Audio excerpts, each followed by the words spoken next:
नाज़रीन, कम्बर में मिस्कीन पौरहियत अगवा थी वियो आहे, जंहिंजे वारसनि खे धाड़ेलनि पारां फ़ोन करे खाइन 3 लख रुपया भुंग तलब कयो वियो आहे। उन हवाले सां तफ़सील ॾियण लाइ असां टेलीफोन लाइन ते मौजूद आहे तुफ़ैल अहमद चांडियो। जी तुफ़ैल, छा तफ़सील आहिनि इन हवाले सां?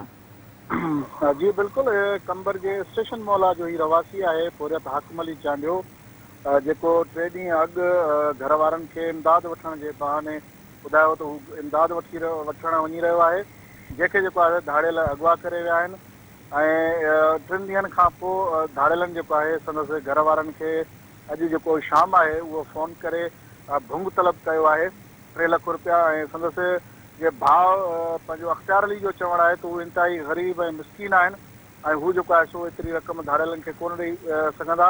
हिननि वस वारनि खां अपील कई आहे त संदन जेको भाउ आहे उहो धाड़ेलनि जी क़ैद मां आज़ादु कराए खेनि जेको आहे पंहिंजो वापसि करायो वञे। जी तुफ़ैल, तफ़सीली ख़बरनि लाइ अव्हां जी महिरबानी।